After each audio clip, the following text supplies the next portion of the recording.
dialogar con él y ese es el objetivo, ¿no? Sabemos también que están no solamente desde Bogotá, sino desde Ecuador, hay amigos por acá de Argentina, hay amigos de México, entonces pues bueno, ese es como nuestro sello como asociación, pues hacer como una transferencia, ¿no? Distinta del psicoanálisis, abierta, gratuita, y pues bueno, de nuevo agradecerle a Diego por tan, bueno, tan buena acogida y pues tan el grato recibimiento. Él es Diego Troncoso Hidalgo, psicólogo clínico especializado en adicciones y tiene dos postítulos en la Universidad de Chile y en la Universidad Católica de Chile sobre clínica psicoanalítica. Es escritor del libro El regreso a Freud tras el extravío de Lacan del año 2018. También tiene por ahí unos papers en línea que se los recomendamos pues mucho. Y pues nada, pues le doy la grata bienvenida a este espacio, Diego, mucho gusto y es un honor tenerte por acá con nosotros y pues nada, te dejo la voz a ti. Muchísimas gracias. Muchas gracias, Sebastián. Agradecer en primer lugar a todos ustedes por la asistencia, la participación. Agradezco nuevamente a Sebastián Calderón, quien me invitó a exponer aquí en Piedra Guinea, Colombia. Y lo más importante creo que durante todo lo que exponga, si hablo rápido o demasiado rápido, no sé, no duden en decirme, ¿sí? Para que puedas decir algo más pausado. ¿Se me entiende? ¿Se me escucha bien? ¿Algún problema quizá en el audio o en la fluidez? Si alguien me quiere decir. Sebastián. Se escucha perfecto, Diego. Muchas gracias, genial. Bueno, como ya saben el título, ¿no? Vamos a hablar sobre lo que acontece en el psicoanálisis en la obra de Piaget y qué legado hay detrás de, ¿no? Entonces, está de más repetir nuevamente que parte de lo que expondré ha sido elaborado en mi libro, El regreso a Freud tras el extravío de Lacan. Una de las tesis más jugadas de mi libro, aparte de las múltiples críticas que realizo a la obra de Lacan, fue establecer que el proceso primario de Freud radica en los aspectos del estadio sensorio-motriz y preoperacional de Piaget, mientras que el proceso secundario de Freud radican los aspectos del estadio concreto formal. Por supuesto, Piaget mismo, en 1922, postula ya esta misma idea ligándola a la obra de Freud. En mi libro, en el capítulo 3 y en el capítulo 4, detallo los paralelos de ambas obras, las de Piaget y las de Freud, no sin descuidar aspectos de Freud que deja de lado de Piaget y aspectos de Piaget que deja de lado de la obra de Freud. Además, claro está, de las críticas epistemológicas contra la obra de Lacan, que, extendiéndome un poquito ahí, que de freudiano no tiene casi nada más que de propaganda, ¿no? Entonces, partamos ahora con aclarar algunas caricaturas, algunos mitos que tiene la obra de Jean Piaget. Al igual que Freud, Jean Piaget también está bañado de un sinfín de mitos y caricaturas que se enseñan en distintas facultades, ya sea de pedagogía o de psicología, pero en especial de psicología. Expondremos algunas de sus mitos y más lecturas que existen y a continuación daremos una aclaración respecto a eso, como marco introductorio a lo que vendrá a continuación. Se dice de Piaget que sus estadios de desarrollo serían lineales, cuando la verdad, Piaget habló de estadios no lineales y que sus propiedades podían mezclarse con otros estadios. Piaget no enfatiza una rigidez en edad, sino una orientación posible de sucesiones, más allá de una edad exacta de aparición. Vale decir, en Piaget hay correspondencias y coordinaciones previas a ciertos desarrollos posteriores que deben darse en ciertas acomodaciones sucesivas. Por tanto, no son evolutivamente lineales y excluyentes los estadios previos. De ningún modo podríamos sostener que cada etapa trasciende de modo completo a la anterior, abarcando a la totalidad de los procesamientos en reemplazo. Fácilmente cada etapa podría infiltrarse o colonizarse unas de otras. Incluso que alguien despliegue procesos secundarios o operaciones formales, no excluye que pueda tener en su condición presimbolismos o una diversa cantidad de lógicas preoperacionales, sin que el sujeto sea psicótico necesariamente. El mismo Piaget, en 1969, lo resalta al despejar que, cito, las edades características que se obtienen, incluso examinando un gran número de niños, solo son medias. Su sucesión, aunque real globalmente, no excluye los encabalgamientos ni las regresiones individuales momentáneas. Después existe toda una clase de desfases cuando se pasa de una prueba especial a otra. Un niño que pertenece a una etapa determinada, en lo que concierne a una cuestión particular, puede ser muy bien de una etapa más avanzada en lo referente a una cuestión próxima de su causalidad. Lo mismo que en la ciencia, una concepción nueva puede aparecer en un dominio cualquiera sin penetrar durante años en las otras disciplinas. Otra caricatura que se suele establecer en Piaget, y insisto, también me interrumpen si hablo muy rápido en cualquier momento, es muy importante eso, porque tiendo a hablar muy rápido, de verdad hablo muy rápido. Se critica a Piaget que no toma los aspectos de lo social. Piaget, en este sentido, sí leyó las obras de Vygotsky. Piaget ya realizaba intercambios teóricos con él y tomó en cuenta sus propias críticas. Evidentemente, no podemos negar que Vygotsky centró la pedagogía a una manera soviética de sociedad colectiva, haciendo que Piaget no tiene. Pero es falso que Piaget no considerara los factores sociales o facilitadores en educadores. Lo mismo con las críticas que Piaget le respondió a Waldman. Cito, respecto a lo que refiere a Piaget a las críticas a Waldman. Como es lógico, estamos enteramente de acuerdo con la necesidad de apelar a los factores sociales para explicar el pensamiento, a pesar de la opinión que curiosamente nos presta Waldman, y según la cual queremos derivar toda la razón de los esquemas sensoriales individuales. Pero el recurrir al concepto global de la vida social, o al otro, como está muy de moda en lecturas psicoanalíticas, lamentablemente, pero vuelvo a copiar, pero al recurrir al concepto global de la vida social, nos parece inadmisible en psicología. La sociedad, en abstracto, no es ni una cosa ni una causa, sino un sistema de relaciones que el psicólogo debe distinguir y analizar separadamente de sus efectos respectivos, o sea, sin ese gran otro.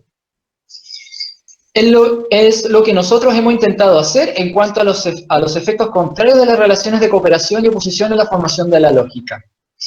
En el complejo dominio de los comienzos del símbolo se debe proceder a una disociación metódica de los posibles factores que intervienen en el problema y no saltar de golpe de la neurología a la sociología, como por ejemplo de ese otro o de esa sociedad. Piaget no está negando a la sociedad, pero sí establece que hay que distinguirla, desmenuzarla en sus distintos factores y agentes transformadores individuales también.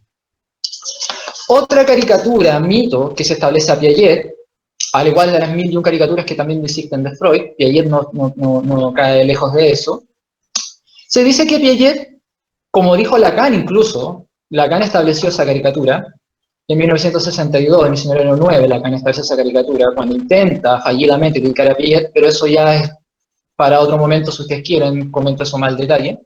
Se dice que Piaget sería más un lógico o matemático que un psicólogo. En ese sentido podemos ver que, si bien Piaget considera y explica la lógica matemática en las maneras que fueron desarrolladas por la escuela o grupo de Bolvarsky, Piaget insiste en considerar el plano sensorio-motriz para adquirir y definir los modos de aprendizaje. Es decir, los estadios de la inteligencia y el aprendizaje recaen tanto en asimilaciones y acomodaciones que provienen de la manipulación y transformación de esos objetos concretos, cuyas experiencias permitirá luego crear procesos lógicos formales abstractos. Además, Piaget no se centró solo en la lógica y epistemología de las matemáticas. ¿Sí? Se suele establecer que hay un autor de moda que se estableció en la epistemología de la matemática, pero realmente Piaget es un gran estudiante de eso. Piaget también abordó estudios de filosofía, leyó sobre todo a Bergson y a Kant y a los nuevos kantianos en su juventud. Posterior a sus estudios de ciencias biológicas, realizó estudios en lógica matemática, psicoanálisis, filosofía analítica, Gestalt, fenomenología, especialmente a la obra de Husserl, y estudió la teoría de sistemas. Sucedió al mismo, no es muy bueno mi francés, pero sucedió al mismo Merleau-Ponty en los años 50 en la Universidad de Sorbona. Además, realizó estudios sobre la conformación del lenguaje, imitación, símbolos, juegos y motricidad, etc. Entonces, la obra de Piaget no se centra solamente en lógica matemática, como muy mal se enseña, o como muy mal se me enseñó a mí en la universidad también, entre profesores y ayudantes. Piaget también se realiza una caricatura en que plantearía un desarrollo espontáneo de los estadios de la inteligencia, reduciendo así la influencia del ambiente. Cuando en realidad Piaget mismo enfatiza que todo conocimiento es producto de una acción que transforma su medio. En otras palabras, Piaget define que el conocimiento no se produce por una mera percepción. La percepción para Piaget ya es una acción dialéctica con el mundo circundante. En eso Piaget sigue muy de cerca al epistemólogo de Humberto Maturana y Francisco Varela, obras que Piaget leyó de Humberto Maturana, pero eso lo podemos ver más adelante, si es que nos da el tiempo. Otra cosa que se hace de muchas caricaturas a Piaget es sobre el tema de los equilibrios adaptativos, que la inteligencia estaría procesada a partir de eso, de equilibrios adaptativos. Cuando la verdad, si bien Piaget abordó una búsqueda del equilibrio frente a situaciones que generan ruido a un sistema, o una novedad que genera algún ruido en el equilibrio de un sistema, Piaget menciona que los equilibrios en realidad siempre presentan excesos y desequilibrios constantes que transforman esa homeostasis pretendida inicial. Dice Piaget en 1959 al respecto: la homeostasis no comporta en realidad balances exactos, sino que testimonia frecuentemente la presencia de excesos por protección y como por precaución en caso de perturbaciones. La imagen que sugiere aquello no es la de una balanza precisa en equilibrio, sino de una protección contra el error. Es por ello que las constancias perceptivas, que deberían ser por su naturaleza de conservación a través de las transformaciones, el asiento de rigurosos balances testimonian, al contrario, importantes sobrecompensaciones. Otro aspecto que se le suele ridiculizar y generar en mitos a Jean Piaget es el tema de los juegos, en el sentido de que Piaget centraría los juegos como formas de placer y descuida, en el sentido freudiano, el juego como compulsión displacentera, como en el caso del Fordá, que vamos a ver más adelante.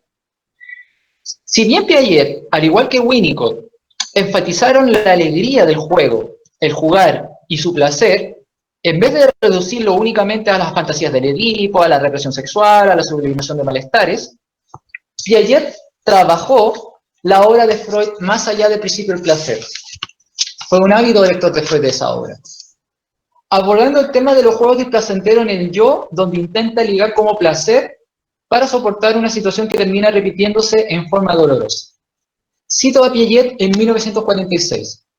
El acto de agarrar por agarrar puede constituir un aprendizaje no lúdico, aunque la satisfacción esté próxima, mientras que un juego puede comportar todo género de intermediarios complicados, ¿no? Ya revela que el juego es más allá que mero placer, sino que hay una complejidad. El matiz exacto es sin duda aquel que en términos parecidos Freud ya lo ha expresado por la oposición entre principio de placer y principio de realidad. Por un lado, continúa Piaget, la satisfacción inmediata en tanto cuanto no toma en cuenta las leyes de la realidad externa.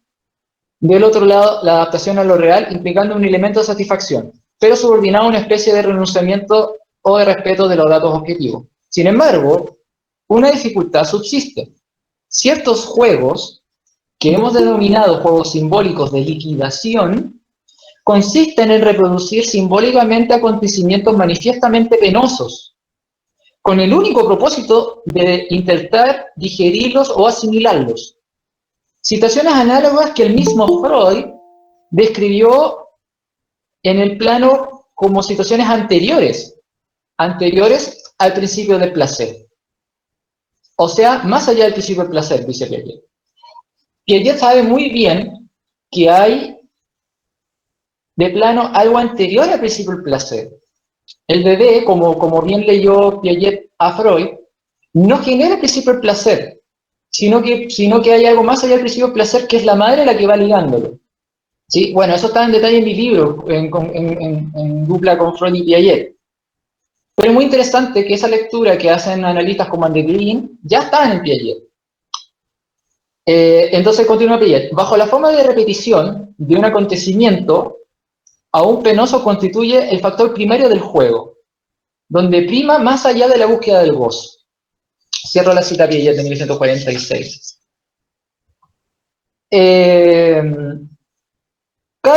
Voy a saltarme algunos, hay más mitos, pero creo que para ir más de lleno a lo que ustedes vienen, más allá de la introducción, cabe agregar que Piaget estuvo en la Sociedad Psicoanalítica de Suiza de 1920 a 1936, siendo que ya en pleno 1923 publicó una de sus tesis principales sobre el lenguaje y la formación de símbolos. Freud mismo le consultaba a Piaget sobre la psicología que se gestaba en Ginebra.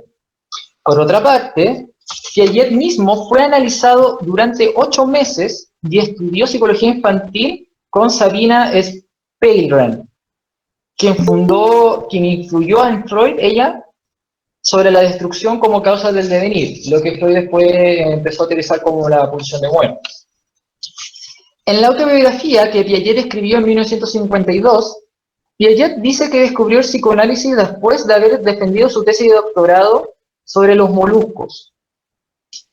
Después de ello, se marchó a pasar el semestre de invierno en Zúrich, donde asistió a los seminarios psiquiátricos de Bleuler, un gran colega de Freud, leyendo a Freud en la revista Imago y escuchando de vez en cuando las clases de Pfister y de Jung, que son los psiquiatras más importantes en esa época en Zúrich. Después de su cumpleaños 23, Piaget, en el otoño, se trasladó a París. Se interesa por los test psicológicos, que muy bien sabemos que vienen desde la maestría con Binet. Y escribió sus primeros trabajos sobre el proceso del razonamiento infantil. Pero también profundiza sus estudios de psicopatología y psicoanálisis. Asiste a un curso en la Sorbona para aprender a entrevistar a pacientes mentales.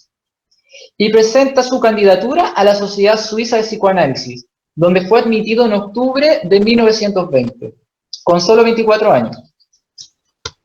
Piaget ahí refiere: hice un análisis didáctico con una discípula de Freud, todos los días a las 8 de la mañana durante 8 meses. ¿Quién era Sabina Spielrein? Ambos estimaban, Piaget y Sabina, sus propias contribuciones científicas. Por ejemplo,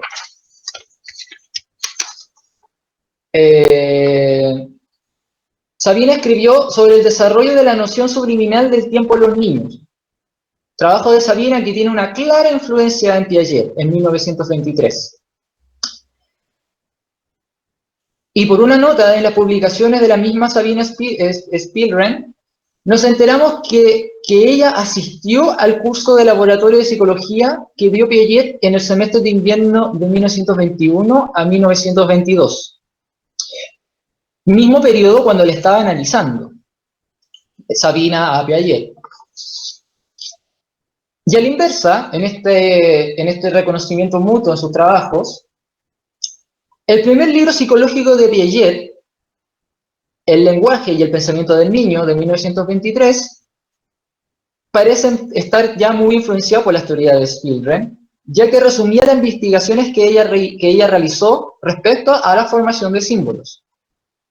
Durante el 7º Congreso de Psicoanálisis en Berlín, en septiembre de 1922, en el que Spielrein, Sabina, presentó su ponencia sobre el tiempo subliminal, Piaget presentó también allí un trabajo sobre el pensamiento simbólico y el pensamiento del niño, en el que hablaba de la sugestiva teoría de Spielrein sobre el simbolismo. Piaget ya, en 1929, analizó, o sea, Piaget como psicoanalista, analizó a Robert Jacquier, un pastor protestante, estudiante del instituto. En una entrevista realizada al pastor, en 1981, Comentó que el análisis con Piaget duró 2 meses, duración fijada de antemano. Fue a ver a Piaget y se echó al diván y habló, mientras Piaget tomaba notas, pero sin hacer comentario alguno. Según las palabras de Jequier, Piaget no nació para ser psicoanalista. Otros sujetos a quienes Piaget supuestamente también analizó, cuando tenía 24 años, Piaget analizó a una mujer de unos 30, que según cuenta Piaget, en 1977, tenía un pronunciado complejo de Electra. Con 27 años, Piaget analizó a un hombre que contaba sus particulares e infantiles teorías sexuales. Más tarde, Piaget analizó a un joven autista cuya condición, dice Piaget, a mi parecer, no empeoré. Fernando Vidal cuenta en 1986 una breve entrevista que le hizo a la hermana de Piaget, Marthe, hermana de Piaget. Marthe, la hermana de Piaget, es psicoanalista. Y ella, en esa entrevista, expone sus recuerdos sobre el análisis que Piaget intentó realizar a su propia madre. Dice Marthe, psicoanalista hermana de Piaget, esto debió ocurrir entre 1925 y 1929, cuando Piaget, o sea, su hermano, ocupaba una cátedra en la Universidad de Neuchâtel. Tenía 30 y pocos años. Según Marthe, su hermana, psicoanalista, Piaget, en tales intentos de análisis silvestre con su madre, finalizaron bruscamente, cuando la madre se negó un día en rotundo a aceptar aquellas interpretaciones de su hijo. Cito a Piaget en este sentido en 1971, con respecto a la impronta que deja el psicoanálisis a Jean Piaget. Piaget dice en 1971, se han emprendido ya una serie de estudios sobre las relaciones entre nuestros análisis del desarrollo durante el periodo sensorio-motor y los trabajos de Freud, incluidos los estadios que él ha distinguido durante el mismo periodo. ¿Sí? No sé si tenemos tiempo de ver eso en detalle, que está en mi libro, pero es un material muy denso. Pero citando en 1971, prosigue Piaget diciendo, recuerdo, por ejemplo, los análisis de Rapport y el excelente estudio de Wolff, así como el apéndice de Klobinger a la última obra de René Spitz. ¿Sí? ¿Recuerdan a René Spitz sobre el famoso psicoanalista sobre el no? ¿No? ¿No? Pero en lo que concierne a los estadios freudianos y los míos, Gaudin-Decker, en Montreal, ha obtenido un resultado de cierta importancia sobre las relaciones entre el desarrollo del esquema del objeto permanente y la evolución de las relaciones objetales, en el sentido freudiano del término, sobre las relaciones objetales. Prosigue Piaget en la misma cita. Los problemas del inconsciente y de la conciencia, tal como se les encuentra en el estudio de la inteligencia, de la representación y las funciones cognitivas, porque creo que estas cuestiones particulares relativas al inconsciente son paralelas a las que plantea en el psicoanálisis el funcionamiento del inconsciente afectivo, naturalmente mi objetivo no es intentar introducir ninguna novedad en las teorías psicoanalíticas, ni tampoco criticarlas. No es este el lugar adecuado para explicar el por qué. Por el contrario, estoy persuadido, dice Piaget en 1971, que llegará un día en que la psicología de las funciones cognitivas y el psicoanálisis se verán obligados a fusionarse en una teoría general que los mejorará a los dos, corrigiendo tanto una como la otra. Conviene preparar este futuro mostrando desde ahora las relaciones que pueden existir entre psicoanálisis y funciones cognitivas. Obviamente, como cualquier autor, sea Piaget o sea Freud, todos pueden tener algunos aspectos criticables en sus obras. Piaget obviamente no escapa a esa regla. No obstante, dejo aquí una pequeña reseña de algunos mitos y caricaturas que son mucho más suaves en Freud que la que presenta la figura de Jean Piaget. Ahora, pasando a otro tema, respecto a la represión y los sueños, que fueron trabajados en Jean Piaget, Piaget dice sobre los sueños. El sueño, en 1946, Piaget dice, el sueño es un estado radicalmente egocéntrico, un estado de indiferenciación completa entre el yo y el mundo exterior, y por consiguiente un estado de no conciencia del yo, o lo que es lo mismo, de proyección de las impresiones internas en las formas que procura el mundo exterior.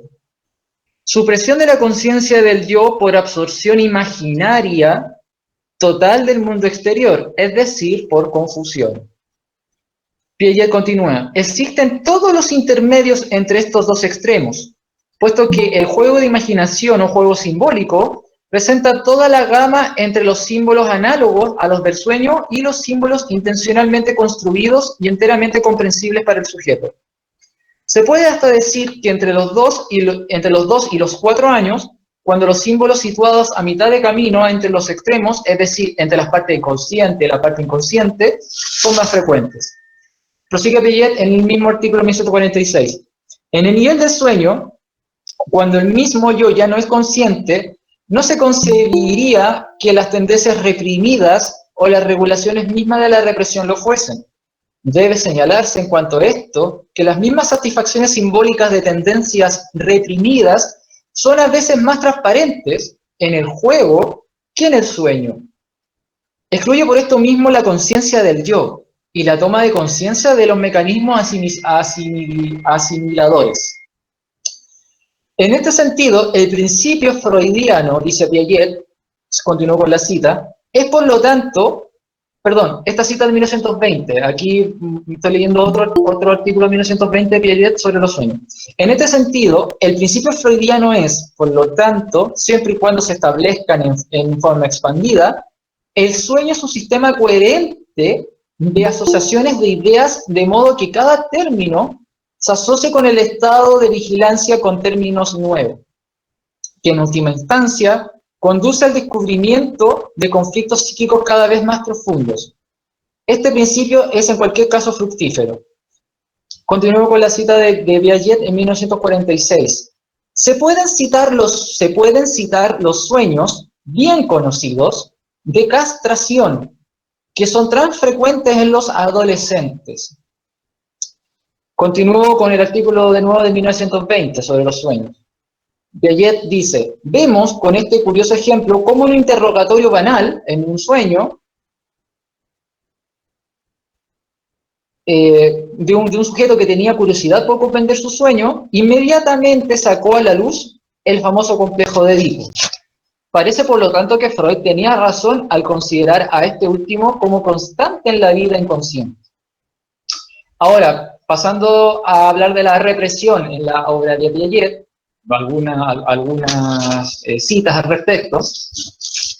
Sobre la represión, Piaget en 1976 dice, el hecho de que un observable que ha sido olvidado tienda a imponerse y a penetrar, más pronto o más tarde en la conciencia, es uno de los pocos mecanismos en los que he podido encontrar un paralelismo con la teoría freudiana. Lo he descrito con algo más de detalle a la Sociedad Americana de Psicoanalistas. Se trata del paralelismo entre el rechazo freudiano y lo que yo llamo el rechazo cognoscitivo. Este desprecio no es un olvido, no es que no haya comprendido esta posibilidad, sino simplemente la rechaza. No quiere aceptar la situación. Hay pues aquí una situación conflictiva en la que el sujeto se aparta, por no decir rechaza un dato de lo real, aún sabiendo que éste existe. Yo no digo que este dato de lo real sea inconsciente como en el caso del rechazo afectivo en el que el super yo se opone a la acción. No, es bastante más simple aquí. El sujeto ve muy bien el problema, pero no quiere admitir el factor, aunque el factor existe. El hecho de no querer admitir la realidad, de buscar por todos los medios rechazarla, para terminar después por aceptarla, está lejos de ser algo especial solamente en los niños. Cierro la cita de Piaget de 1976. En 1971, respecto a la represión, Piaget dice: Binet tenía profundas razones para enunciar hace tiempo esta verdad que parece una broma. El pensamiento es una actividad inconsciente del espíritu. Piaget dice: con lo que quería decir Binet, aunque el yo es consciente del contenido de su pensamiento, no sabe nada de las razones estructurales y funcionales que le constriñen a pensar de tal o cual manera. Dicho de otro modo, del mecanismo íntimo que dirige su pensamiento. Entonces, englobo muy bien la frase de Binet, ¿no? El pensamiento es una actividad inconsciente del espíritu. Cierro la cita de Piaget de 1971. Vuelvo al texto de 1946 de Jean Piaget, sobre la represión en este caso.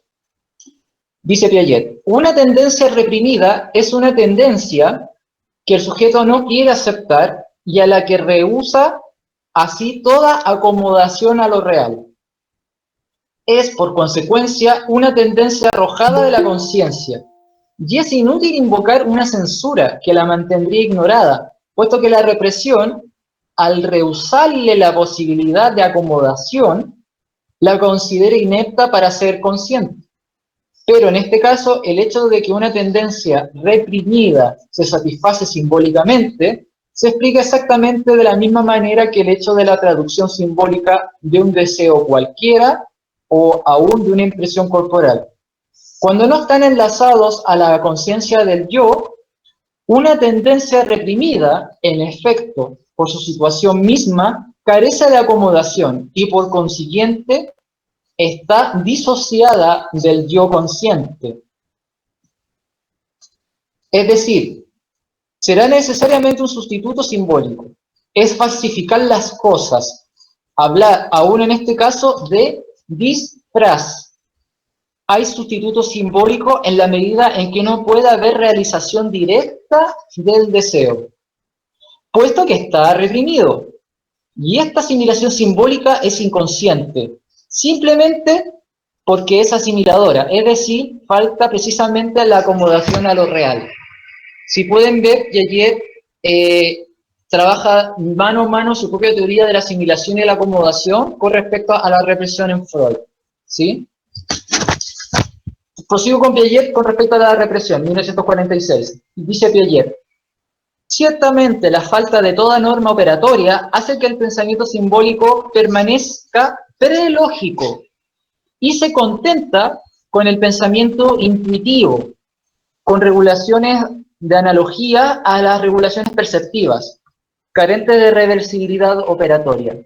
Pero la condensación, así como la generalización, consisten en construir una significación común a cierto número de números distintos, de objetos distintos, lo cual permite precisamente el encaje de varios esquemas afectivos en la condensación que asimilan una tras otra situaciones diversas y con frecuencia distantes en el tiempo.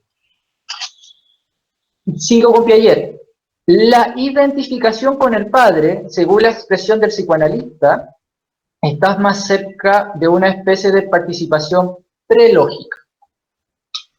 Sigo con Piaget, en el mismo artículo de 1946. La represión, paréntesis pone Piaget acá, la represión es expresión de bloqueo o la inhibición de una tendencia incompatible con otras más fuertes que ella, ya que se superpone organizada en esquemas asimiladores estables. La represión sea más consciente que las relaciones elementales de incompatibilidad que determina la inteligencia intuitiva, aún no reflexiva. En los casos más frecuentes, como por ejemplo el autocastigo, el esquema inhibidor o represor, ahí es el superyo. Ahora bien, sus raíces asimiladoras escapan a la reflexión del sujeto, tan naturalmente como sus propias raíces antiguas y olvidadas. Prosigo con Piaget, 1946. Piaget dice: la represión constituye, por otra parte, un efecto de la interregulación de los esquemas de asimilación afectiva, regulación automática o espontánea que resulta de la interacción de esquemas afectivos cuyas raíces escapan a la toma de conciencia. Las cosas no suceden de otra manera. Sigo Piaget, 1946. Entonces, solamente el simbolismo secundario interviene porque el egocentrismo es tan radical, vuelve imposible la conciencia del yo, en tal forma que la única forma en que las asimilaciones afectivas puedan todavía cobrar una débil conciencia de sí, consiste en incorporarse soportes visuales desde el simbolismo secundario. Dice Piaget, cerrando este apartado respecto a la represión, pasando más al tema de la memoria, como ya le mencioné respecto a Bergson, para Freud, dice Piaget, el pasado se conserva íntegro en el inconsciente, pues la conciencia no posee como tal ninguna memoria y se limita a alumbrar los recuerdos e imágenes depositados en las capas más subliminales. En eso Piaget tiene una lectura codo a codo con Freud respecto a los registros mnémicos. Continuando aquí con Piaget. Observemos que es esta una teoría que coincide con la de muchos otros autores y que la memoria freudiana no está muy alejada a la memoria bergsoniana, pero se ha opuesto de tiempo en tiempo a esta forma de ver otra forma de memoria que es la del recuerdo-reconstrucción. Si recordamos la carta 52 de Freud a Flies, es tal cual lo que Piaget está aquí comentando. En efecto, lo que sucede con un recuerdo durante los intervalos situados entre su desaparición y su reaparición no se experimenta sino sobre recuerdos conscientes, y cuando se evoca un recuerdo olvidado, esta evocación puede ser tanto una reconstitución como un drenaje. En eso último nos podemos recordar un poco a Bion, aunque ambas obras nunca se tocan entre un autor y el otro. Que se conozcan, me refiero. Ahora pasando, ¿qué dice Piaget sobre el incesto?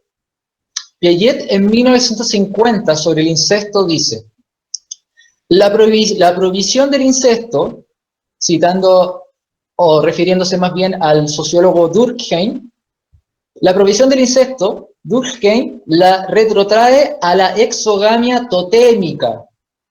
Dicha interpretación, que podemos aceptar a título de hipótesis, plantea de inmediato el problema de saber por qué. Entre los innumerables tabúes totémicos, el incesto es el único que se conservó a diferencia de tantos otros que fueron totalmente dejadas a un lado por las sociedades originadas en un clan más primitivo. Ello se debe, dice Piaget, evidentemente, a que los otros tabúes perdieron toda significación funcional, mientras que la prohibición del incesto mantiene un valor en nuestras sociedades a causa de factores actuales, por ejemplo, revelados por la psicología freudiana. Psicología freudiana, si todos hemos leído a Freud, sabemos que Freud siempre refiere al psicoanálisis como una parte de la psicología. Hay muchas citas al respecto, ¿no? Ahora bien, ya yendo a la parte sobre el aparato psíquico, en tanto metapsicología, o su conformación, constitución, todos que hemos leído las obras completas de Freud sabemos que el aparato psíquico se va constituyendo. Ellos son gradualmente sedimentados, preconsciente, inconsciente también van constituyéndose, ¿no? Es importante aclarar eso porque pueden algunos pensar que el aparato psíquico nace así completamente hecho.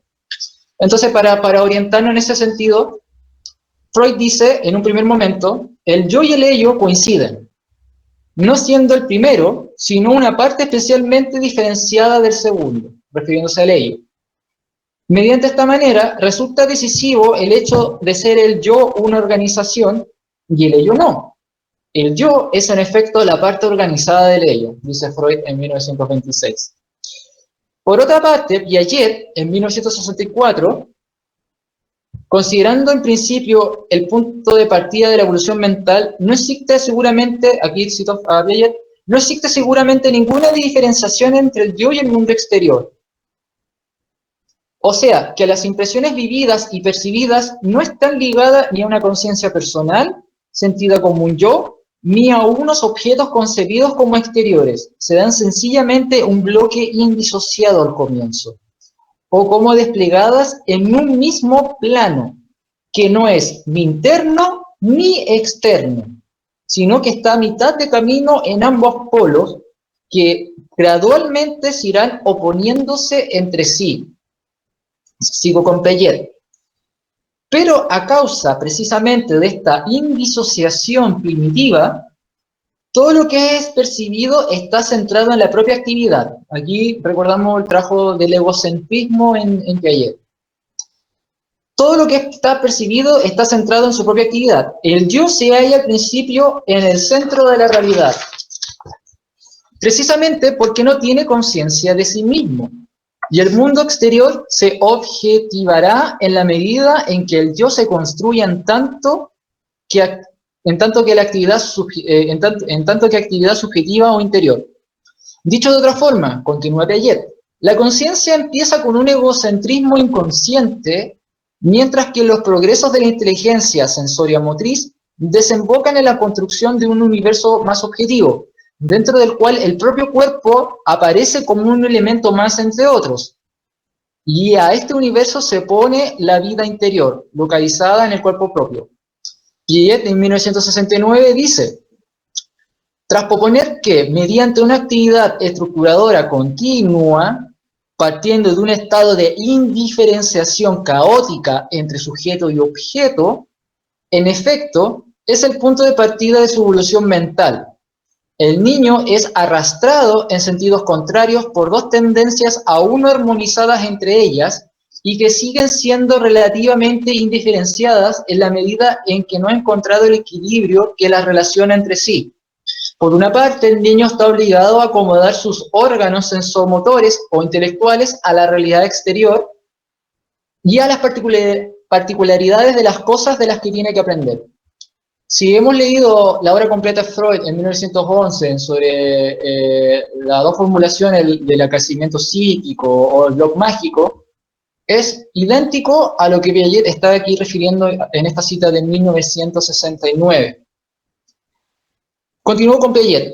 En 1954, Piaget dice, el narcisismo no es otra cosa que la afectividad correspondiente a la indiferenciación entre el yo y el no yo, estado adualístico o simbiosis afectiva de Wallin.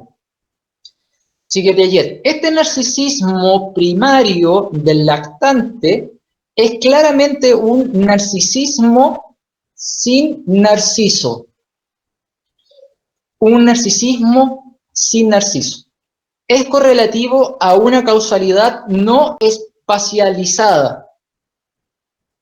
Por ejemplo, dice Piaget, el bebé a quien se le muestra el funcionamiento de un interruptor, el bebé mismo, al ver el funcionamiento de un interruptor on-off, el bebé abre y cierra los ojos alternativamente delante de este, puesto que no establece ninguna diferencia entre el paso de la luz a la oscuridad, resultante de una modificación del interruptor.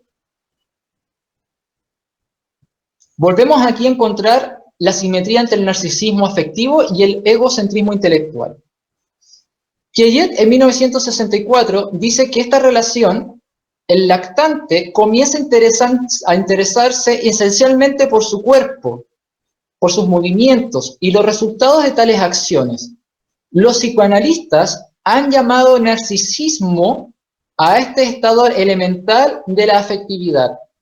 Pero hay que comprender muy bien que se trata de un narcisismo sin narciso, es decir, sin conciencia personal propiamente dicha. Continuó con Piaget en 1964. Los espacios ahí a desarrollar en el bebé se inicia con la construcción de una multiplicidad de espacios heterogéneos, bucal, táctil, visual, kinésico, etc. Cada uno de los cuales está centrado sobre el propio cuerpo o las perspectivas propias. Después, a consecuencia de una especie de revolución copernicana, en pequeño, el espacio acaba constituyendo un continente más general que abarcaría los objetos, ya incluyendo al propio cuerpo, y de esta manera descentralizarse. ¿Sí? El mundo no gira en mí, sino que yo soy parte más de los demás objetos en el mundo. Por tanto, se empieza a descentrar el sujeto en su egocentrismo. Eso es lo que está explicando Piaget, y respecto a esta multiplicidad de espacios heterogéneos, muy codo a codo con el esquizoanálisis y con las obras más de Freud, ¿sí? Si lo vemos de esa línea. Piaget, en 1947, comunica que un mundo, cito, un mundo sin objeto es un universo de tal naturaleza que no tiene diferenciación sistemática, gradual, entre las realidades subjetivas y exteriores. Un mundo, en consecuencia, adualístico.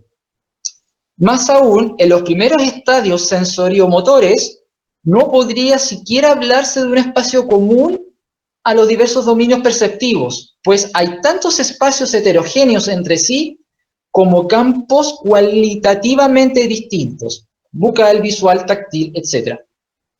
Sigo con Piaget en 1947. De este modo se requiere la reversibilidad y la conservación o permanencia del objeto, ya que la noción de grupo supone justamente una descentración completa, de tal modo que el propio cuerpo se haya situado como un elemento entre los demás, dentro de un sistema de desplazamientos que permiten distinguir los movimientos del sujeto de los otros objetos. De este modo, Piaget, sigo con 1947, aclara que en la descentración del sujeto, inicialmente, el objeto no se haya constituido y los espacios, luego el espacio único que tiende a coordinarlos, permanecen centrados sobre el sujeto, egocéntricamente, lo cual demuestra nuevamente el primado de la perspectiva egocéntrica y la ausencia de una noción de objeto que explica la ausencia de grupo, es decir, centrados sobre su acción propia. Ahora, pasando al lado de la afectividad en Piaget, tomando la obra de 1920, Piaget dice, es importante considerar la continuidad de la vida afectiva. Es imposible que las impresiones más primitivas no ejerzan una importancia preponderante en el desarrollo de los sentimientos infantiles. De hecho, estas atracciones y repulsiones son muy evidentes en el análisis. Además, es fácil incluso para adultos que, a pesar del culto a menudo exagerado de su padre, encontrar esta dualidad primaria en la vida inconsciente. Todo el pasado está en el presente. Tan pronto como descendemos a nosotros mismos, encontramos deseos de antaño que todavía están vivos y que todavía estamos tratando de satisfacer inconscientemente cuando creemos que no hemos rendido por mucho tiempo. Por lo tanto, es normal y efectivo que la imagen de la madre nos continúe toda la vida. No hablo de esta imagen consciente, constantemente en la memoria. Hablo de una imagen de la cual está solo en una pequeña parte, de una imagen completa, inconsciente, de la cual solo destellos fugaces nos harán adivinar en la intensidad. Esta imagen, esta imago, como dicen, se encuentra en todo tan pronto se baja más y más profundamente. Es sorprendente en el análisis de los sueños de los adultos que la velocidad con la que reaparece la imagen de los padres en asociaciones de ideas es sorprendente especialmente en el estudio de las afinidades sentimentales, ver las mismas imágenes en todas partes. En el amor en particular, las sombras más inexplicables a veces se iluminan con una luz inesperada, cuando se recurre a la imagen materna. Más de un hombre maduro no tendría problema para descubrir que lo atrae de su esposa, o que por lo contrario lo avergüenza oscuramente de su propia esposa, es una supervivencia de ese misterioso pasado. Cierro la cita con Piaget. Piaget continúa. Por un lado, en resumen, el infante prueba sus placeres más fuertes en las dispensaciones de su madre, y este hecho también influye en su sentimentalismo infantil a expensas de su padre. Freud, dice Piaget, si continúo con Piaget, Freud por lo tanto llama el amor al sentimiento del niño pequeño por la madre, y por otro lado, en su estudio de asociaciones de idea, el odio primitivo hacia el padre es a veces perenne, aunque en gran medida compensado por el afecto de admiración al padre. El niño con la condición de ascender bastante alto tiene solo uno, o más bien mezcla sus aspectos, los gérmenes de todo lo que diferenciará tan violentamente en el adulto.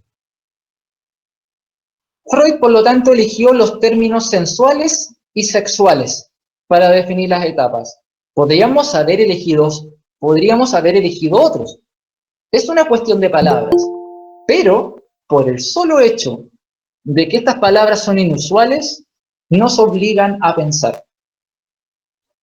1954, dice Piaget, Freud introdujo en la psicología de la afectividad algunos conceptos fecundos que el éxito del psicoanálisis impuso rápidamente. Nos referiremos al esquema freudiano cuya simplicidad y coherencia son particularmente notables, pero del cual intentaremos mostrar la insuficiencia para dar cuenta de los aspectos de esta evolución, dice Piaget en 1954.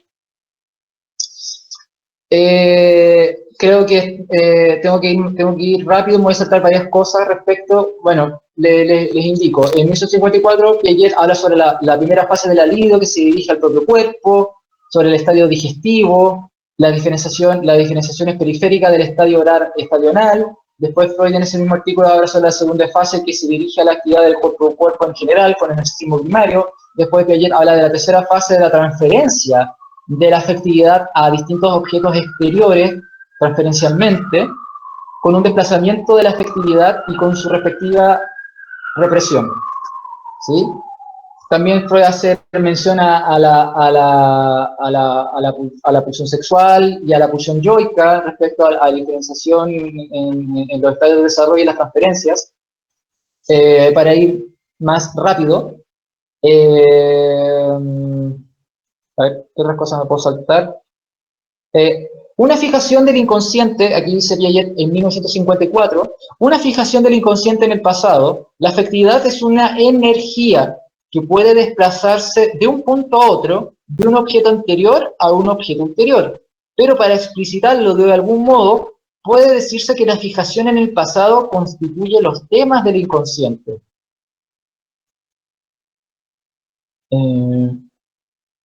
Después Piaget habla sobre el desarrollo infantil. Piaget fue un gran lector de Adler, de Jung, de Ferenczi, y acá, por ejemplo, una cita que saqué. Desde entonces, de la teoría freudiana del super-yo, Ferenczi, en un artículo publicado en Imago, se había preguntado por qué los niños obedecen a sus padres. Notaba que los niños no obedecen a cualquier persona y veía en la obediencia una interiorización de las órdenes recibidas de los padres. Interiorización inexplicable por los vínculos afectivos privilegiados entre hijos y padres. Estos vínculos, según Ferenczi, resultaban de una mezcla entre afecto y temor, pero ni el afecto ni el temor pueden dar cuenta de la obediencia, en la cual hay sin duda algo más que todo sentimiento, por tanto el super-yo. Pasando ahora al Fordá, y voy a cortar varias cosas respecto al Fordá, para dar contexto, Freud dice, en este paso de lo pasivo a lo activo en el juego, Freud dice, si el yo que ha experimentado pasivamente el trauma repite ahora activamente una reproducción mitigada del mismo, con la esperanza de poder dirigir su curso, no es otra forma en que el niño se comporta con respecto a todas sus impresiones penosas, las que reproduce en sus juegos, buscando de este modo pasar de la pasividad a la actividad, controlando psíquicamente sus impresiones. Tengo otra cita sobre Freud en 1907 respecto a esto mismo, sobre cuando el niño juega a ordenar las cosas en un orden que le agrade, ¿sí? Y desde Piaget, en 1964, en el juego o en el Fordá, la función consiste efectivamente en satisfacer al yo merced a una transformación de lo real en función de los deseos. El niño que juega a muñecas rehace su propia vida, pero corrigiéndola a su manera. Revive todos sus placeres o todos sus conflictos, pero resolviéndolos, compensando y completando la realidad mediante la ficción, dice Piaget. En resumen, el juego simbólico no es un esfuerzo de sumisión del sujeto a lo real, sino por el contrario, una asimilación deformadora de lo real al yo, dice Piaget en 1964. Hay más ejemplos que da Piaget respecto a esto, pero me los voy a saltar por tiempo. El juego de Fordá estaría entre medio del estadio 4 y del estadio 5 de la etapa sensomotora de Piaget. Precisamente, cuando el juego de Fordá inicialmente se prioriza el lanzamiento, o sea, el for, y ocasionalmente se abre al da, recoger. Si recordamos el caso del niño que tira su juguete con el o, for, y cuando lo recoge, da. Pero en un primer momento el niño no es activo en recoger lo que tira. Primariamente hay una descarga pulsional respecto a eso. ¿Sí? No quiero meterme mucho de eso porque ya estaríamos metiéndonos a la teoría metapsicológica de Freud, que ya bastante tiempo puede quitar. Justamente en el estadio 4 de lo sensorio motriz se manifiesta una búsqueda activa del objeto si éste desaparece, pero sin ubicarlo coordinadamente en el espacio exactamente por donde se desplazó, pero se mantiene algún cierto tipo de constancia objetal pese a que está ausente. Dice Piaget en 1969, los estadios 5 y 6 de lo sensorio motor, con preparación desde el estadio 4, se asiste a lo que Freud llama una elección del objeto afectivo, y que consideraba como una transferencia de la libido a partir del yo narcisista sobre la persona de los padres. O sea, una transferencia narcisista a un objeto en función de los padres. O proyección, si ustedes lo quieren ver, en lo clásico de una fobia, o quizá una paranoia, siendo más extremados. Para otorgar un primer sentido al par Fordá, el for necesita de un comienzo, dice Piaget, una reversibilidad fuente de futuras operaciones del pensamiento, como ya actuando a nivel sensorio-motor desde la constitución de un grupo práctico de desplazamientos. O sea, cada desplazamiento A-B lleva consigo entonces un desplazamiento inverso B-A. Voy súper rápido por cuestión de tiempo. Ya. Para Piaget, en 1947, un símbolo debe definirse como una relación de semejanza entre el significante y el significado, mientras que el signo es arbitrario y reposa necesariamente sobre una convención. Agregando que, en 1947, Piaget, el verdadero símbolo no comienza sino cuando un objeto o gesto representan para el sujeto algo distinto de los datos perceptibles. Esquemas simbólicos, vale decir, esquema de acción nacido de su contexto, que evocan una situación ausente. Por ejemplo, el fingir estar dormido. Otro ejemplo sobre el paradigmático juego de Fordá del carretel, el juego simbólico comporta siempre un elemento de imitación, funcionando como significante, y la inteligencia en sus comienzos utiliza indistintamente la imagen a título de símbolo o significante. No me voy a detener sobre la teoría de Piaget sobre el significante, que es totalmente opuesta a la de Lacan, y más correcta, dicho de paso, pero lo dejo como para que si alguno se entretiene leyendo estas cosas, lo pueda proseguir. Lo revisado sobre el Fordá... ¿Qué le vamos a hacer? ¿No? Bueno, no entiendo. Lo revisado sobre el Fordá, nos encontramos aquí en la etapa donde el esquema sensorio-motriz está acompañado de una palabra que acompaña al gesto que representa imitar. La partida como, en el Fordá, o, y el regreso de la madre como da. Piaget, en 1946, otorga un ejemplo para la etapa 6 de la inteligencia sensorio-motora de un niño de 1 año y un mes, quien emplea la onomatopeya clásica como ruido de tren, para designar un tren que pasa adelante por su ventana, y la repite, similar cuando el niño hace el o. Pero después ese mismo niño, dice Piaget, en 1946, dice en dos tipos de situaciones distintas. Por una parte, generaliza su empleo en la presencia de vehículos, desde otra ventana, caballos, y hasta un hombre de pie. Entonces, todo lo que sea al azar o fuera de, como O, Piaget da su propio ejemplo sobre el sonido de algún desplazamiento de algún modo, o incluso una persona andando de pie. De esta forma, esto quiere decir que el sonido onomatopéyico implica una generalización sobre el movimiento en un conjunto ampliamente simétrico. Tenemos entonces las más primitivas representaciones desde el punto de vista freudiano. Tenemos las más primitivas representaciones cosas donde las clases de conjunto no se ordenan en nexos de ninguna subclase o parte de todo, o primero por tonos conjuntivos, ¿sí? O sea, no hay una distinción entre tamaño, volumen, velocidad, en distintas formas conjuntivas para distinguir ciertos objetos, sino que cualquier cosa que se mueve o se desplace suena a esa onomatopeya. O sea, pura representación cosa, que no está diferenciado en otros nexos subconjuntivos, ¿sí? Eso lo voy a revisar en la metodología de Freud a mayor detalle. Entonces dice Piaget en 1946, los primeros esquemas verbales no son sino esquemas sensorio-motores en vía de conceptualización, y no esquemas sensorio-motores puros, ni tampoco conceptos francos. Del esquema sensorio-motor conservan lo esencial, a saber, ser modos de acción generalizables y que se aplican a objetos cada vez más numerosos. Pero el concepto ya va representando un semi-desprendimiento. Entonces, ahora, si hacemos una comparación entre el ruido de este niño de Piaget, del con el Fordá, en tanto el O, claramente el primero, de Piaget, no adquiere un desprendimiento lo suficiente para distinguirse a plenitud de los signos de percepción, como diría Freud. Mientras que el Fordá, o el O, ya nos vamos encontrando con sucesiones de un antes y un después, más complejo, y una síntesis que contrae la imaginación primitiva.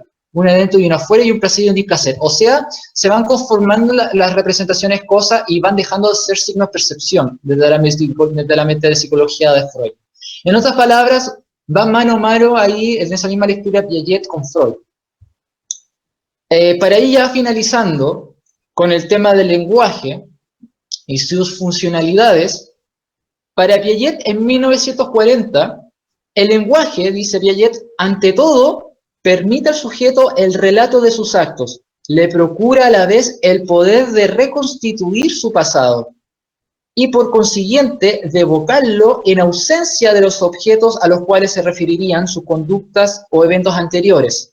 Y también el lenguaje permite anticipar los actos futuros aún no ejecutados hasta sustituirlos a veces por una sola palabra sin jamás realizarlos. ¿Sí?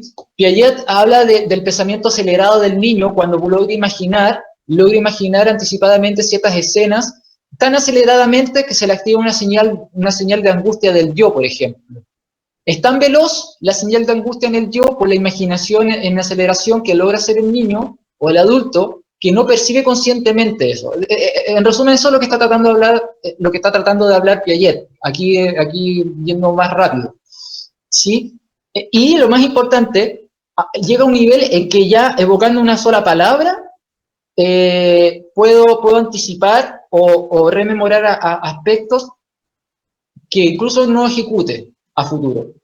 ¿Y qué dice Freud en 1892, en diciembre, por otro lado? Freud dice, el ser humano encuentra en el lenguaje un sustituto de la acción. Con su auxilio el afecto puede ser abreaccionado casi de igual modo. El hablar mismo podría ser el reflejo adecuado, tal como la queja o una declaración en el caso de un secreto que atormenta, como por ejemplo la confesión.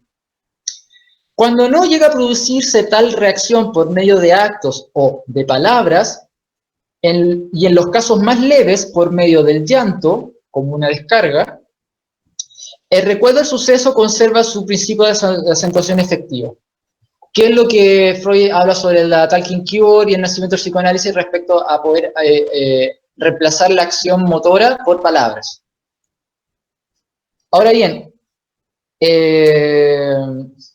Piaget da algunas aclaraciones respecto a cuando en tanto sentido metapsicológico, cuando la representación cosa se vuelve representación palabra. Piaget da varios ejemplos muy a la mano con la metapsicología de Freud. En 1929, Piaget dice, los niños consideran los nombres como si pertenecieran a las cosas y emanaran de ellas.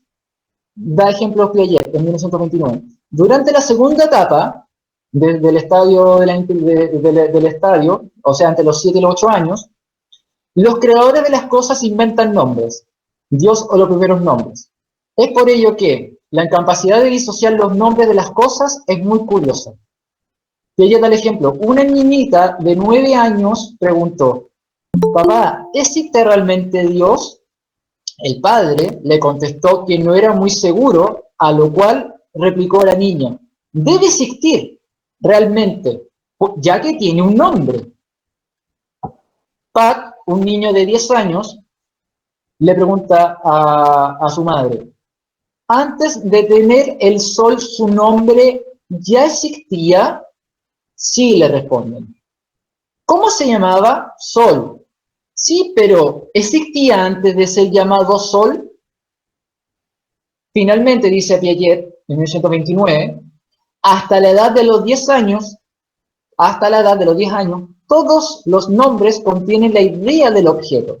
Durante la segunda etapa, entre los 10 y los 11 años, hay una especie de armonía entre el nombre y la idea. El nombre calza bien, va bien.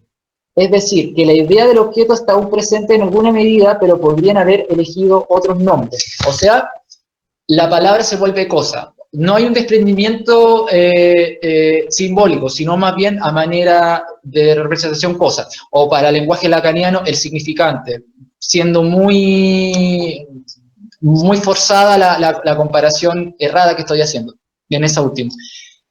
Hay unas cosas con Freud respecto al juego del balbuceo del bebé, con las vocales, repetir las vocales, el goce, placer o el gozo, respecto a repetir vocales, hacer jerigoncias, hacer ruidos, ¿sí? También hay Freud, en 1905 hay todo un trabajo muy similar al de Piaget que realizó posterior a 1929. Y ya para el cierre, porque ya estamos en el tiempo, Piaget dice en 1971, pero la conclusión de todo esto es que todavía quedan múltiples problemas que resolver y que conviene pensar desde hoy en la fundación de una psicología general que trate simultáneamente de los mecanismos descubiertos por el psicoanálisis y de los procesos cognitivos, pues el tipo de comparaciones a las que nos hemos referido aquí nos hacen más que empezar y nos parece muy prometedor.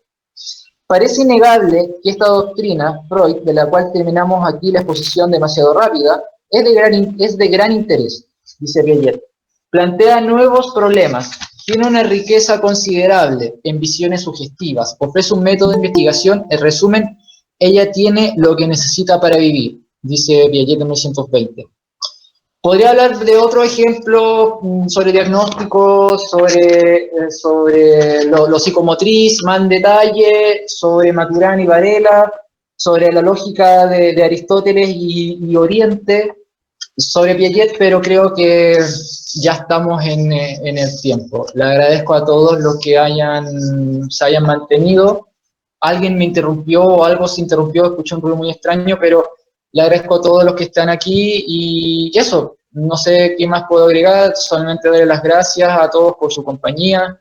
Espero que más que aprender algo nuevo hayan conocido una faceta de Piaget. O sea, para aquellos que sí hayan leído la obra completa de Freud, a lo mejor estas cosas de Piaget no mucho les aporte, pero sin embargo es interesante ver que un autor tan mal leído y tan mal enseñado en la universidad, con tantas caricaturas, ¿no? Tenga una base psicoanalítica en distintos periodos de su obra y que también están muy mano a mano con la obra freudiana, que fue justamente lo que en mi libro, El regreso a Freud tras el extraído Lacan, lo quise plasmar lo mayormente posible, más allá de las críticas a Lacan, de su supuesto freudismo. Eso, Sebastián, no sé si tú quieres decir algo. Muchas gracias, Diego. Muy importante tu intervención. Agradecerles a los que han estado. Y pues bueno, no sé si dejamos unos minuticos Y si quieren, el que desee puede prender su micrófono y si tiene alguna duda, alguna inquietud con respecto a la presentación de Diego, adelante.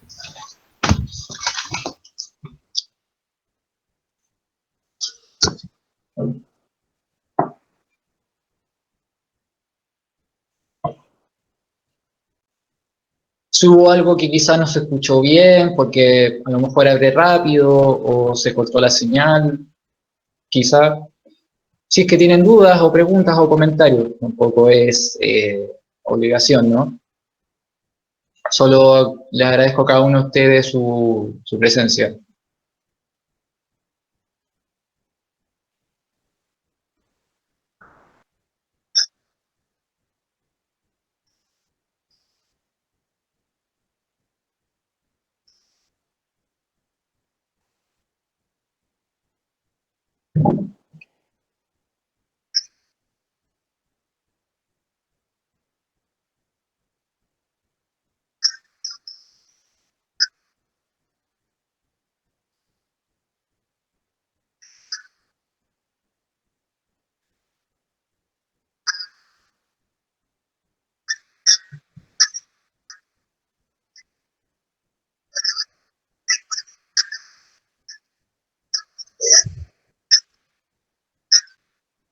Es espantoso lo que ocurre en la universidad.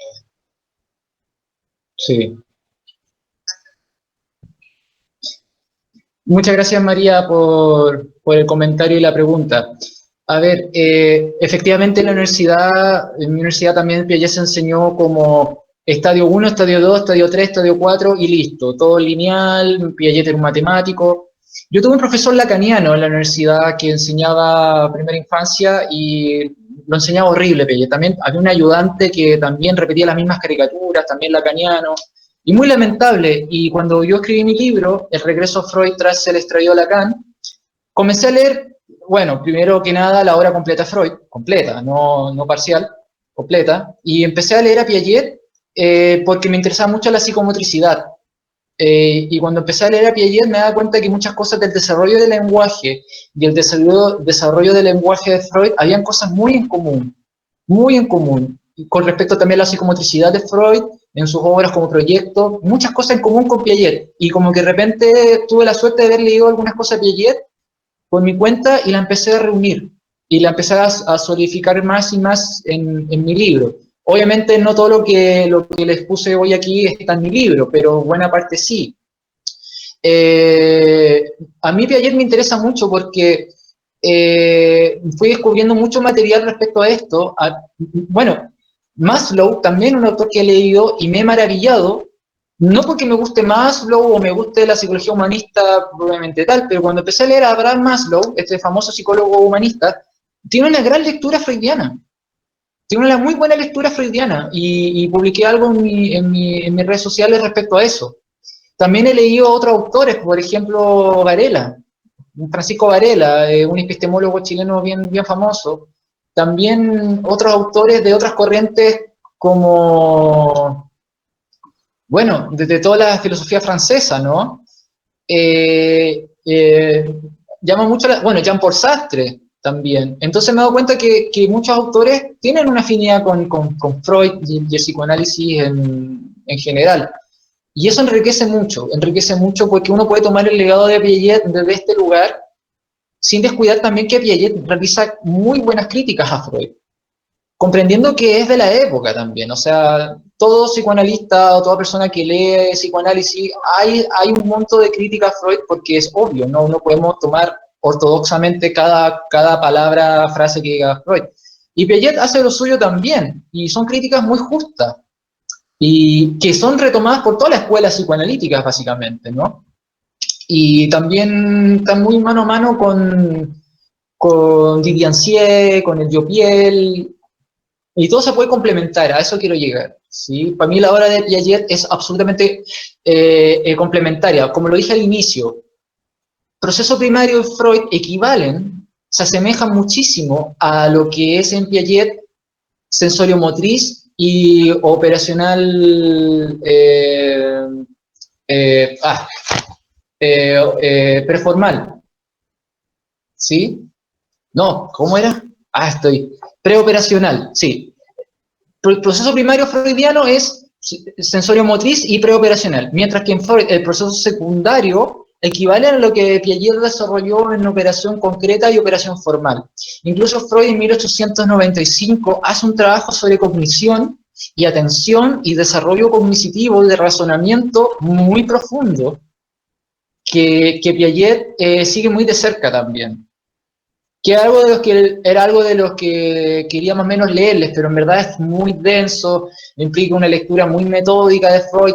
No tanto que Freud sea difícil, sino que son muchos conceptos que hay que como aprendérselos, ¿no? Y, por ejemplo, incluso cuando le hablaba de asimilación y acomodación, también son términos con una gran densidad. También otra caricatura que se le hace a Piaget, aprovechando esto último, uno cree que asimilación y acomodación vienen al mismo tiempo, son dos entelequias por separado. No, Piaget hace un desarrollo muy profundo de cómo se va paulatinamente, gradualmente constituyéndose la asimilación y la acomodación, tal cual Freud va constituyendo su aparato psíquico en los diversos registros. Eso sí puedo contestar la pregunta. Muchas gracias, María. Hola, buenas noches. Diego, ¿me escuchas? Sí, hola. Es un gusto ahí para todos en Latinoamérica. Mi nombre es Julián, aquí en Colombia. Bueno, Diego, agradecerte realmente sí, muchos elementos que de pronto, a propósito de los, si se quiere, como tú decías, caricaturas de Piaget, que pues bueno, yo en mi formación como docente en ciencias sociales, pues sí, estas lecturas, si se quiere, yo diría que también en parte con cierta intencionalidad política o con intencionalidad de reproducirse estos ciertos elementos o formas de ver inclusive el escenario educativo, diría yo. Exacto. Porque pues veía yo mucha potencia, sí, para mí un poco ahí, pero también veo mucha potencia pues a propósito de este abordaje desde el psicoanálisis, sobre todo en términos del escenario pedagógico, educativo, ¿no? Digamos que me interesa mucho. Y no sé qué puentes se puedan hacer allí, ¿no? Entre la situación analítica y educativa. Claro. En este sentido, claro, digamos que no hay un diván como tal, pero los escenarios de análisis a todo nivel que se dan en un salón, que son múltiples, que son en grupales, me parece que son interesantes de tener en cuenta allí, Diego. No sé qué puedas aportar ahí, pero me gustaría problematizar en tanto, digamos que me parece interesante qué tipo de conocimiento o cómo el conocimiento, ¿no?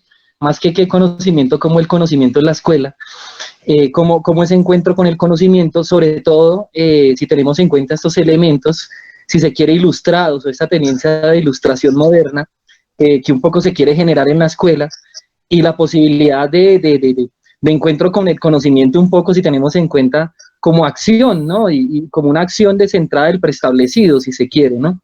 Y como un acontecer, si se quiere, y de reflexión política, sobre todo si estamos en la enseñanza, en mi caso, de las ciencias sociales, ¿no? Entonces, no sé qué elementos se puedan problematizar allí, Diego, a propósito de esta situación, de cómo el psicoanálisis enriquece un poco la lectura en términos de lo cognitivo, de pronto ahí me llamó un poco la atención y sería bueno en este momento algunos elementos de Maturana a propósito, que me pareció llamativo que lo nombraste. Muchas gracias, Diego. Gracias a ti, Julián. A ver, algunas cosas que podría mencionar es que cuando estamos enfrente en las universidades, incluso en doctorados, porque conozco a muchos doctores en psicoanálisis, sobre todo de las modas que abundan por todos lados, que ni siquiera se han leído la obra completa de Freud. Ni siquiera se han leído la obra completa de Freud, lo repito, es grave. En ese sentido, lo que se hace en las universidades por un tema de negocio o de tiempo es fragmentar al autor, diseccionar al autor, transcribir al autor en pequeños esquemas manipulables fáciles. ¿Cómo se enseña Freud en la universidad normalmente y en pedagogía? Estadio oral, estadio anal, etapa fálica, etapa genital. Así, y listo. O sea, no hay mayor profundidad en su metapsicología sobre la representación cosa y todo su aparato psíquico y las huellas némicas y la pulsión. No hay nada de eso. Se enseña a Freud como tres entelequias: la entelequia homúnculo yo, la entelequia homúnculo ello y la entelequia homúnculo super yo. Y así se repite recicladamente aquello, y toda la riqueza de Freud, que es muy mal enseñada, sobre todo con las caricaturas aberrantes que hay aquí, de moda francesadas. Piaget también, ¿no? Y en psicología, es la experiencia que yo tuve en psicología, que fue horrenda. Y con respecto a lo que vas mencionando, que es un campo más que sale de mis capacidades, que es el aspecto más de la educación propiamente tal, creo que dentro de la escuela ya hay suficiente como consideración, tanto por Piaget, como Vygotsky, como Auswell, o como Brunner, ¿sí? Por mencionar algunos autores, en que los aspectos emocionales son parte importante y cotidiana de respecto a la educación de los niños, ¿no? O la interdisciplina o multitrabajo entre trabajador social o asistente social, con psiquiatra, psicólogo, psicopedagogo, pedagogo. Pero ¿cuál es lo bonito de esto? Piaget está en todas una de ellas. Bueno, en psiquiatría quizás no, aunque estudió con Bleuler y Jung, que eran los eminentes psiquiatras en Zurich. Pero claramente Piaget aportó mucho sobre los temas de los test de inteligencia, que pueden ser muy criticables dentro de algunas posiciones políticas, y bienvenida sea esa. Yo tengo crítica respecto a los test de inteligencia, ¿no? Esta cosa de medir las capacidades desde tan temprana edad es problemática, pero entiendo también que en ciertos daños orgánicos no podemos hacer vista gorda de eso, ¿no? Pero sí, considero que la enseñanza en sí de grandes autores ha sido bastante paupérrima, ¿no? Y la universidad tiene un tiempo muy segregado para abarcar cosas en la profundidad que merece, que fue el gusto que me dejó la universidad a mí. Incluso los postítulos que yo hice, lacanianos todos, porque no hay mucho donde elegir en Chile, me dejó esa sensación de que tenía que aportar algo, ya sea leer a Maslow, más allá que yo sea partidario de Maslow, insisto, o sea, más allá que yo sea partidario de Varela. A mí me gusta más el psicoanálisis, no la sistémica, no lo humanista, pero sin duda hay un aporte enriquecedor, ¿sí? Y ver los puentes en comunes que nacen desde las raíces de Freud, que fue lo que más o menos quise transmitir en mi libro, y ver cómo los aportes de Lacan a Freud son más que diferentes, nulos en comparación, sobre todo con autores tan bellos como Winnicott o Bion, que Bion, no sé por qué no se lee tanto Bion. Lo reducen como un kleiniano y se acabó la historia. Ahí ya estaría hablando de cosas más psicoanalíticas más que de psicopedagogía. Pero creo que la unión multidisciplinaria aporta eso. No pienso en un profesor pedagogo que sea capaz de tener todas las herramientas en sí, sino tener la capacidad de derivar, de delegar y tener la humildad en decir, no sé, veamos qué otro profesional tiene de opinión. Pero también en todo un tema educativo, tomando lo que estás diciendo respecto a que, bueno, pero ¿cómo nos educamos para trabajar en multifunciones, en multidisciplina? Eso es algo que todavía se está tratando de hacer, ¿no? Porque al final todo se decide quién paga la ONG, quién es el director del proyecto, o quién aporta más dinero, o quién tomó el puesto de líder sin mucha democracia. Pero hay que ir allá, quizá Vygotsky nos aporte un poco más de eso, ¿no? Quizá Vygotsky aporte un poco más de esa línea, pero también no podemos idealizar mucho a Vygotsky, porque en algunas situaciones, por ejemplo en Chile, no es tan sencillo aplicar una pedagogía de Vygotsky con tanta horizontalidad, sin tener previo algunas cosas más basales, ¿no? Esa es mi opinión, que no es experta, al menos la parte de la pedagogía. ¿Sí? Yo soy psicólogo clínico, especializado más en adicciones. ¿Algún otro comentario, alguna otra pregunta dentro del tiempo que nos quede? Si no, lo dejamos hasta aquí. Sebastián. Sí, no sé si hay alguna otra pregunta o inquietud. Por ahí hay algunos comentarios en el chat. No, no son más que todo, son como felicitaciones, ¿no? Que muy interesante, que excelente la charla. Aline te quiere hacer una pregunta, Diego. Sí, hola, buenas noches. Súper interesante, la verdad no había visto nunca a Piaget desde esa óptica, pero pensando en este último comentario en donde usted propone que de pronto el que es docente pueda de pronto reconocer como estas autolimitantes que cada uno de nosotros tenemos y que podamos de pronto canalizar a los, no sé si llamarlos alumnos, ¿no? A los lugares a los que pudieran ser. Me preguntaba, ¿no? No sé cuál sea el caso en Chile, pero por ejemplo, yo aquí trabajo como docente, soy pedagoga, también estoy estudiando psicología. Súper. Y sin embargo, en las dos instituciones donde yo trabajo, no se necesitan ya desde esta mentalidad como capitalista, en esta mentalidad un poco de la plusvalía, no se necesita el docente y tampoco se necesita el psicólogo. De tal manera que literal, ¿no?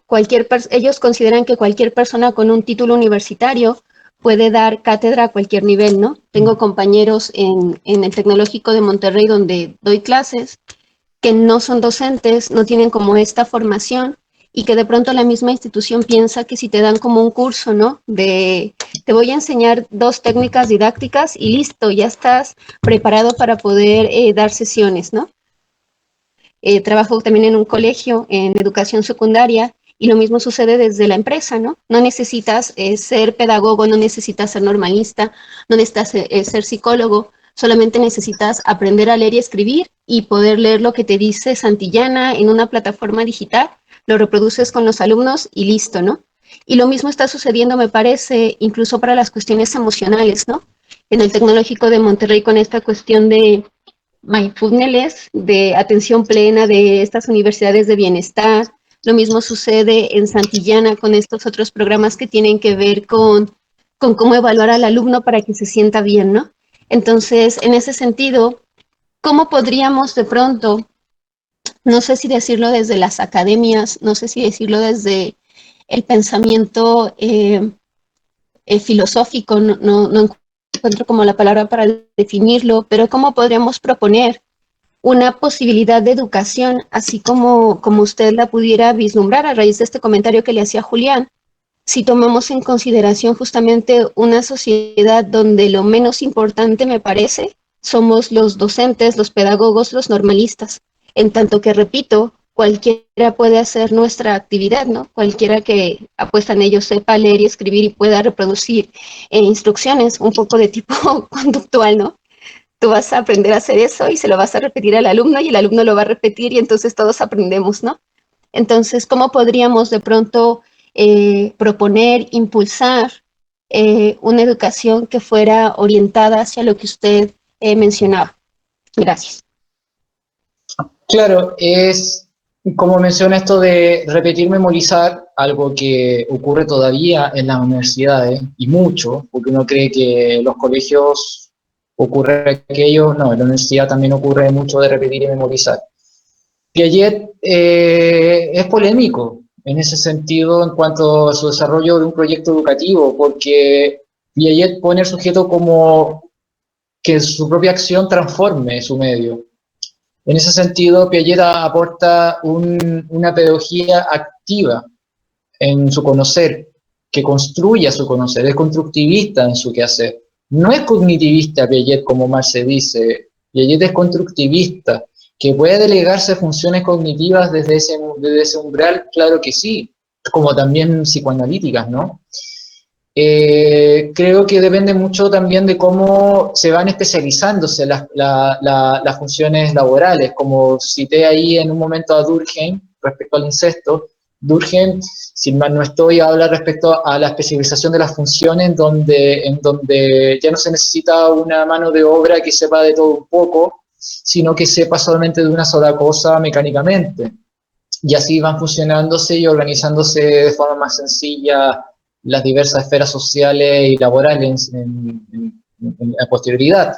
Pero lo interesante de Piaget y la pedagogía que uno tendría que empezar a luchar y buscar, creo yo políticamente, sería una pedagogía en donde enseñen a enseñar, o enseñen a aprender, como dicen muchos, ¿no?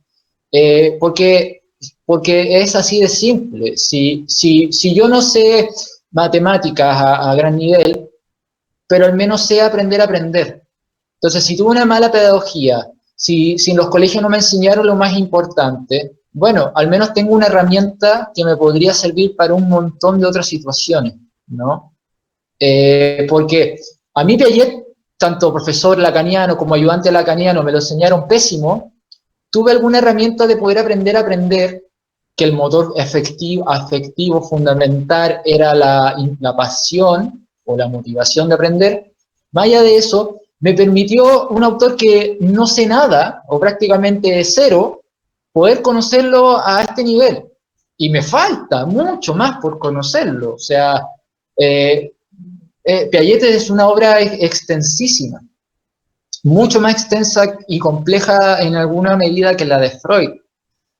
Entonces, a eso mismo voy, que cuando yo salí de la universidad con esas modas lacanianas, poco y nada sabía de Freud al momento de leer su obra completa, al momento de escribir mi libro.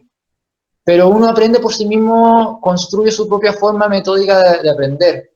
Y no hay una sola forma en que uno pueda aprender algo mejor o no. Por ejemplo, yo todavía me acuerdo cuando aprendía matemáticas, formas de multiplicar, que eran muy complejas y difíciles, y ya existían maneras más sencillas de enseñar a multiplicar. Pero el profesor, por un asunto mecánico, enseñaba esa forma, cuando ya existían otras maneras. Entonces, ¿de qué manera uno podría aprender nuevas formas? Creo que esa es la gran pregunta y el desafío que Piaget nos puso a todos nosotros, tanto psicólogos como a pedagogos, y entender que detrás de cada cosa tan simple hay todo un mecanismo maravilloso, que el niño aprenda a distinguir volumen en los distintos espacios, o que el niño aprenda a diferenciar velocidad de distancia, que para un adulto es algo totalmente obvio, se sedimentan un montón de mecanismos de aprendizaje muy valiosos y complejos. Y lo mismo ocurre también con la forma como se aprende en la universidad, que es memorística y repetidora. Pero cuando uno hace una síntesis o uno contrasta una teoría con otra, eso a la universidad no le interesa enseñarte, salvo que tú estás haciendo una tesis de doctor o de magíster. Pero más allá no hay otro lugar. Yo no sabría cómo hacerlo exactamente, porque yo no soy profesor, yo no soy pedagogo, pero sí puedo aportar el camino desde una cierta salud mental educacional para poder brindar eso. Pero como les mencioné, lo haría si estuviese trabajando en esas áreas, ¿no? Yo vengo desde otro lugar, yo vengo desde la clínica de las adicciones y clínica privada también, porque en Chile hay que buscar cómo ganar el pan. Chile es un país muy difícil para ser psicólogo, hay que decirlo. Así que eso. Agradezco, Aline, tu comentario también por escrito, que lo acabo de leer también. Muchas gracias a todos sus comentarios por escrito, los he estado leyendo. ¿Sí?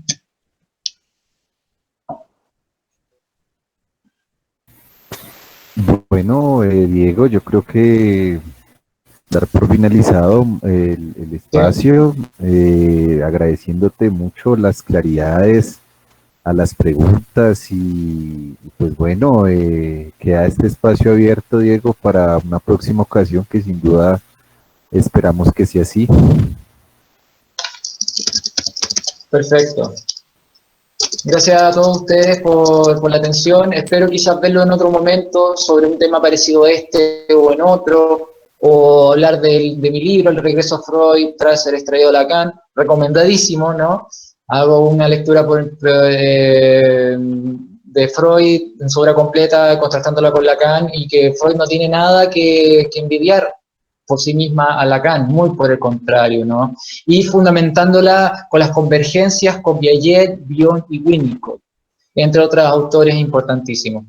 Leyendo autores lacanianos también, distintas escuelas, ¿no? Muy importante y tanto la traducción de Miller como la traducción de Ponte de los seminarios de Lacan. Todo eso está ahí en el libro, o sea, si lo quieren revisar está en Amazon. ¿Sí? Eso al menos Disculpa, nunca está de más. discúlpame, ¿Sí? Diego, ¿cómo estás? Nada, no, pues a propósito, qué pena, me gustaría como aprovechar y hacerte una pregunta. Y es que me llama la atención también un poco los acercamientos al psicoanálisis también, cómo se enseña o cómo se aprende este escenario, ¿no? La Un poco moda, recuerdo, la moda es Lacan, nada más. Ujú. O sea, si quieres algo, tienes que escabullirte, ir contra la corriente y luchar duro todos los días en contra de las modas. Eso es mi opinión. Sí, nada, recordaba yo un poco en Lacan que hace el comentario de que si me entendieron, si no estoy mal, es sobre la pregunta histérica en este apartado, que hace un comentario a propósito que me parece interesante sobre la enseñanza. Dice, si me entendieron, si me comprendieron, no estuvo entonces muy bueno el espacio de clase, porque no se entiende, ¿no? No es tanto de comprender el fenómeno del inconsciente, sino que pasa por uno, ¿no? Lo que sucede, ¿no? Un poco a propósito de este fenómeno y de las potencias un poco pedagógicas en Lacan, ¿no? Que yo un poco encuentro, ¿no? Quería hacerte ese comentario un poco a propósito, Diego. Muchas gracias, Julián. No te alcancé a escuchar muy bien, escuchaba algo de fondo, no sé si los demás escucharon. Eh, no la entendí, no te voy a mentir, no entendí la pregunta y no sé si tenemos el tiempo para responder más cosas, ¿no? Si quieres me puedes contactar por alguna de mis redes sociales y yo encantados seguimos conversando, ¿sí? Yo también tengo que irme ahora, tengo que prepararme para mi trabajo de mañana y les dejé el nombre del libro en el chat si alguno está interesado y, y eso, muchas gracias a todos ustedes por Muchas gracias, Diego. Un gran abrazo. chao, muchas gracias a todos. Chao, muy amables todos, muchas gracias, chao, chao.